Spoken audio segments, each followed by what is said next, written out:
ரசூலுல்லாஹ் ஒரு அழகான ஹதீஸ சொல்றாங்க. யுஸ்பிஹு அலா குல்லி சுலாமா மின் அஹதிக்கும் சதகா.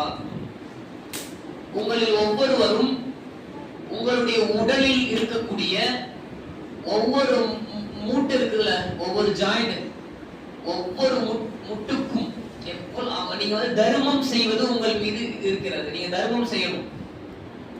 தர்மத்தை எப்படி வலியுறுத்துறாங்க பாருங்க. நம்ம மக்கள் தர்மத்துல அதிகமாக ஈடுபாடு வைக்கிறது கிடையாது. ஏதோ ஒரு கலாச்சார போக்குக்கு ஜும்மா அன்னைக்கு அல்லது ரமலானுடைய மாசத்துல செய்வோமே தவிர ஒவ்வொரு நாளும் என்று இந்த ஹதீஸ்ல சொல்றாங்க.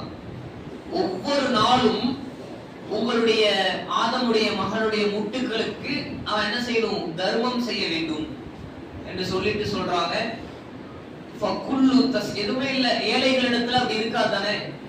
ஒரு ஏழையான மனிதர் நினைக்கிறார் நிறைய தர்மம் செய்யணும், ஆனா அவர்கிட்ட தர்மம் செய்யற பொருளாதாரம் இருக்குதா? அல்லாஹ்னு சொல்வது தர்மம்ங்கிறான். சுபஹான் அல்லாஹ் என்று சொல்வது தர்மம்.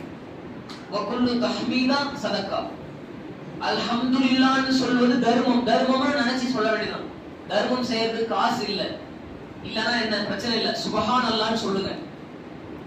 அல்லாஹ் என்கிட்ட பொருளாதார சக்தி இல்ல, தர்மம் செய்யணும்னு நினைக்கிறேன், சுபஹான் அல்லாஹ் தர்மம், அல்ஹம்துலில்லாஹ் தர்மம், வகுல்லு தஹ்லீலா சதகா, லா இலாஹா இல்லல்லாஹ் தர்மம், வகுல்லு தக்பீர் சதகா, அல்லாஹு அக்பர் என்பது தர்மம், வ அம்ருன் பில் மஅரூஃப் சதகா, நன்மையை சொல்லுவது தர்மம், வ நஹ்யுன் அனில் முன்கர் சதகா, தீமையை தடுப்பது தர்மம்.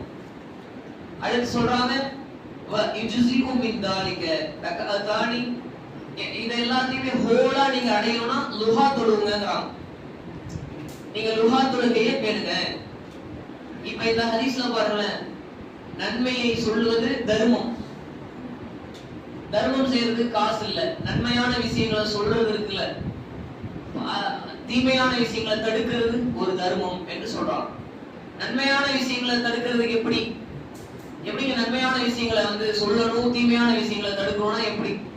அதுக்கு முதல்ல நம்ம பேசணும். நம்ம யாருக்கிட்ட பேசுறோம்? இனி இருக்கக்கூடிய